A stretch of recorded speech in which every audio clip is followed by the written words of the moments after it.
বৈধ দোকান থেকে কিভাবে বেআইনি কারবারিদের হাতে অস্ত্র যাচ্ছে। বিবাদী বাগের অস্ত্রের দোকানের ধৃত 3 মালিককে জেরায় নতুন তথ্য পেল পুলিশ।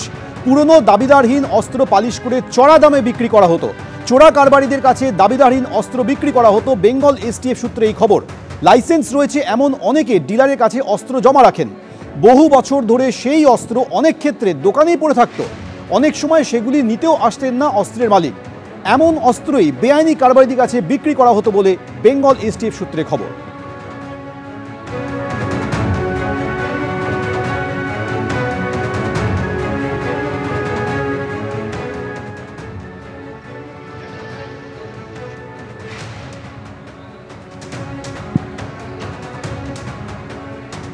দু সালের এসএসসিতে উঠেছিল চাকরি বিক্রির অভিযোগ।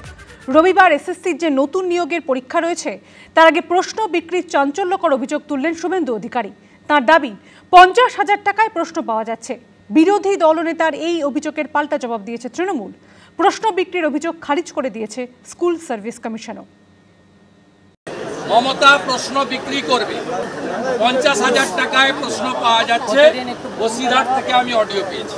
কোটি কোটি টাকার বিনিময়ে চাকরি বিক্রি, যোগ্যদের বঞ্চিত রেখে অযোগ্যদের নিয়োগ, এমনই চাঞ্চল্যকর অভিযোগ উঠেছিল স্কুলের নিয়োগে। ব্যাপক দুর্নীতির জেরে 2016 সালের এসএসসির গোটা প্যানেল বাতিল করে আদালত। সুপ্রিম কোর্টের নির্দেশে 7 ও 14 সেপ্টেম্বর নবম, দশম ও একাদশ দ্বাদশ শ্রেণীর শিক্ষক নিয়োগের পরীক্ষা নেবে স্কুল সার্ভিস কমিশন। পরীক্ষায় বসবেন 5 লক্ষের বেশি চাকরি প্রার্থী।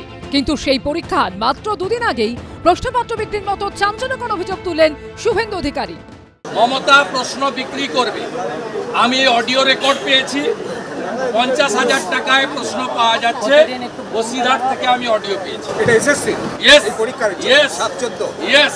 ও জানে ওএমআরএ হাত দিতে পারবে না। চোর মমতা প্রশ্ন বিক্রি করবে, তার ভাইপো মাল তুলবে।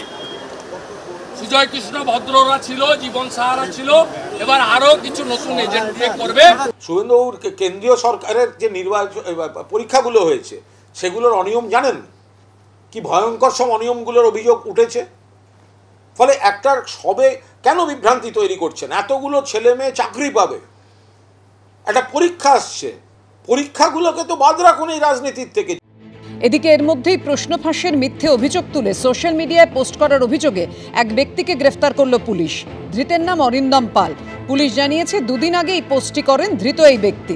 সেখানে নিজেকে মুর্শিদাবাদের বাসিন্দা দাবি করে লেখেন ফোনে চাকরি দেওয়ার নামে তার থেকে 14 লক্ষ টাকা চাওয়া হয়। ফোনে বলা হয় পরীক্ষার 2 দিন আগেই প্রশ্ন উত্তরপত্র দিয়ে দেওয়া হবে। এই পোস্ট নজরে আসতেই নড়ে চড়ে বসে পুলিশ। পরে তদন্তে গোটা ঘটনা অন্যদিকে মোড় নেয়। পুলিশ জানিয়েছে ধৃত ব্যক্তির বাড়ি মুর্শিদাবাদ নয়, পশ্চিম মেদিনীপুরের চন্দ্রকোনায়। পুলিশের দাবি ধৃত অরিন্দম পাল চন্দ্রকোনার মাংরুল গ্রামের বিজেপি নেতা। বিজেপির একাধিক হোয়াটসঅ্যাপ গ্রুপের সঙ্গে সে যুক্ত রয়েছে। সরকারকে কালিমালিপ্ত করার জন্যই এই ফেসবুক পোস্ট করা হয়েছে বলে দাবি পুলিশের। পুলিশের কাজ ওইটাই করা, পুলিশের কাজ মমতার সেবা করা। ডাক্তার সোরেনদেরকে পিটিয়ে মারা, সুবল সোরেনদেরকে পরোক্ষভাবে মৃত্যুর জন্য দায়ী এরা। দিল্লির অমিত মালব্য থেকে অরিন্দম পর্যন্ত, এই যে অরিন্দম বলে যে ছেলেটি গ্রেপ্তার হলো, সবাই এক, সবাই মিথ্যে, সবাই ফেক। উদ্দেশ্য একটাই, বাংলাকে হেয় প্রতিপন্ন করা। উদ্দেশ্য একটাই, বাংলার ছেলেদের চাকরি না পেতে দেওয়া। এর আগে বৃহস্পতিবার নিয়োগ দুর্নীতি মামলায় রাজ্য সরকার ও স্কুল সার্ভিস কমিশনের উদ্দেশ্যে তীব্র ভর্ৎসনার সুরে সুপ্রিম কোর্ট বলে, এরা কোন নয়নের মণি যে দাগিদের হয়ে সওয়াল করছেন অ্যাডভোকেট জেনারেল? দুর্নীতিটাকে ইনস্টিটিউশনাল করাপশনে পরিণত করেছে পশ্চিমবঙ্গ। এর জন্য দায়ী এই শাসক দল। এতটা পচন আগে ছিল না, ভাইপো কালচার চালু হওয়ার পরে এটা হয়েছে। নতুন নিয়োগ প্রক্রিয়ায় দুর্নীতি যে হবে না, এই গ্যারান্টি কোথায়? প্রশ্ন তুলেছে কংগ্রেস। দাগিদের হয়ে সওয়াল করছেন বাংলার মুখ্যমন্ত্রী নিজে। স্বাভাবিক কারণেই সাধারণ মানুষের কাছে একটা তো সন্দেহ, প্রশ্ন, কৌতূহল থাকবে যে বাংলার মুখ্যমন্ত্রী নিজে দাগিদের হয়ে সওয়াল করেন, সেই বাংলায় কোনো দুর্নীতি হবে না এমন গ্যারান্টি কোথায়? শুভেন্দুবাবু তো সেই সময়টায় তৃণমূল কংগ্রেসের মন্ত্রী ছিলেন। শুভেন্দুবাবু তো সেই সময়টায় তৃণমূল কংগ্রেসের একজন প্রভাবশালী নেতা ছিলেন, যার দায়িত্বে একাধিক জেলা ছিল। তিনি তো রাজ্যের অন্যতম শীর্ষ নেতা ছিলেন। তো তখন তিনি একটি শব্দ বললেন না, আজকে বিজেপিতে গিয়ে দাঁড়িয়ে তিনি কাদা ছুঁড়ছেন। এটা কি করে হতে পারে? যদিও শুভেন্দু অধিকারীর এই প্রশ্ন বিক্রির অভিযোগ খারিজ করে দিয়েছে স্কুল সার্ভিস কমিশন। এসএসসি জানিয়েছে দুটি পরীক্ষার সব প্রশ্নপত্রই সুরক্ষিত রয়েছে। এটা নিয়ে পরীক্ষার্থীদের আশঙ্কিত হওয়ার কোনো কারণ নেই। কৃষ্ণেন্দু অধিকারী, বিটন চক্রবর্তী ও ময়ূর ঠাকুর চক্রবর্তীর রিপোর্ট, এবিপি আনন্দ।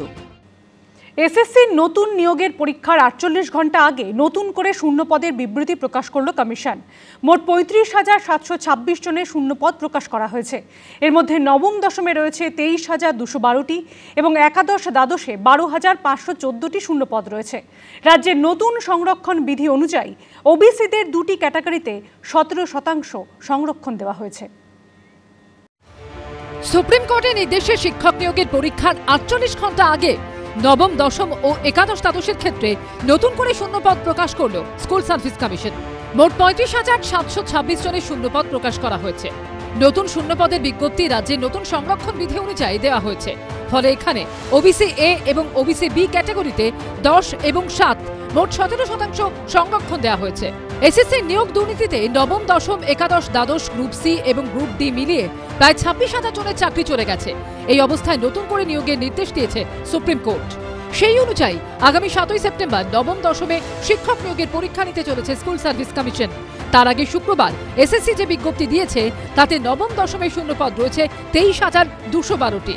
তাতে দেখা যাচ্ছে আর্টসের চেয়ে সায়েন্সের বিষয়গুলিতে শূন্যপদ বেশি রয়েছে। সবচেয়ে বেশি শূন্যপদ রয়েছে ভৌত বিজ্ঞানে 4,352টি। এছাড়া গণিত এবং জীবন বিজ্ঞানেও শূন্যপদের সংখ্যা 4,000-এর কাছাকাছি। বাংলা এবং ইংরেজিতে 3,000-এর বেশি শূন্যপদ রয়েছে। ইতিহাসে 2,000-এর কিছু বেশি এবং ভূগোলে 1,840টি শূন্যপদ রয়েছে। 14ই সেপ্টেম্বর একাদশ দ্বাদশ শ্রেণীতে শিক্ষক নিয়োগের পরীক্ষা হবে। এক্ষেত্রে মোট শূন্যপদের সংখ্যা 12,514টি। সবচেয়ে বেশি শূন্যপদ রাষ্ট্রবিজ্ঞানে 1,373টি। এছাড়াও রসায়ন, দর্শন এবং এডুকেশনে 1000-এর ওপর শূন্যপদ রয়েছে। ঢপের চপ 21 সালের আগে নন্দীগ্রামে এসে ভালো পায়ে প্লাস্টার লাগিয়ে বলেছিল ডবল চাকরি, আর এখন ডবল চাকরি যাচ্ছে। দুঃখ হচ্ছে না? এটাকে বলে দেখবি আর জ্বলবি, লুচির মতো ফুলবি। সব প্যানেল বাতিল করতে হবে, সবার চাকরি খেতে হবে। সরকার শূন্যপদও করতে পারবে না, সরকার চাকরি দিতে পারবে না। কর্মপ্রার্থীদের চোখে জল ফেলে সেই চোখের জলের উপর নেতিবাচক রাজনীতি করতে চাইছেন এই শুভেন্দু অধিকারী। 7 ও 14 সেপ্টেম্বর দুদিনই বেলা 12টা থেকে দুপুর 1:30 পর্যন্ত 1.5 ঘন্টার পরীক্ষা হবে। পরীক্ষার্থীদের সকাল 11টার মধ্যে পরীক্ষা কেন্দ্রে ঢুকে যাওয়ার নির্দেশ দিয়েছে স্কুল সার্ভিস কমিশন। কৃষ্ণেন্দু অধিকারী, বিটন চক্রবর্তী ও আশাবুল হোসেনের রিপোর্ট, এবিপি আনন্দ।